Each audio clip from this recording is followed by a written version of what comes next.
Il y a de nombreux avantages à élaborer un plan stratégique et opérationnel, et pour ma part, je releverai trois. Le premier, c'est que le fait d'élaborer un plan stratégique permet à un moment de se poser, de prendre du recul par rapport à nos activités quotidiennes et de dire, tiens, quels sont les projets et activités qu'on va mener à l'avenir, en tenant compte, bien entendu, de nos forces, de nos faiblesses, des menaces, mais aussi et surtout des opportunités, notamment par rapport aux différentes parties prenantes, qu'elles soient internes ou externes, et je pense notamment à la région wallonne. Le deuxième avantage, c'est qu'une fois qu'on a justement fixé ces projets et ces activités qu'on va mener, quand on les a dotés d'objectifs et d'indicateurs qui sont clairement mesurables, mais ça permet d'analyser de façon tout à fait objective et donc démontrable par rapport à des tiers et opposable à des tiers et donc par exemple à nos détracteurs,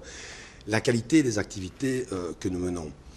Et le troisième avantage, c'est que lorsqu'on a réalisé ce cadastre un peu de toutes les activités et projets que tout le monde va mener, qu'on a véritablement réalisé un screening,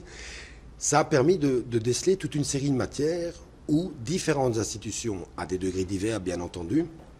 interviennent sur une matière comparable. Un exemple très concret en matière de développement durable, si Eno Développement Territorial, c'est un peu son core business,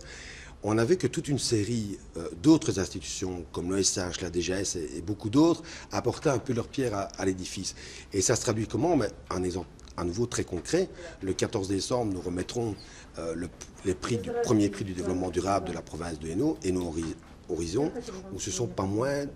de 10 ou 11 institutions provinciales qui sont autour de la table pour mener à bien ce projet. Et par rapport à l'institution qui est la mienne plus particulièrement, c'est clair que ça va nous permettre d'actualiser nos tableaux de bord, nos objectifs, nos indicateurs. Ça nous oblige aussi un peu à moins regarder notre nombril et de voir avec les autres, tiens, comment peut-on être plus fort pour aller vers les sérieux. C'est notamment pour ça qu'on a aussi fusionné les cadres, pour qu'ensemble, on soit plus à même de répondre aux besoins des communes et aussi de la région wallonne pour, par exemple, les activités de déconcentration.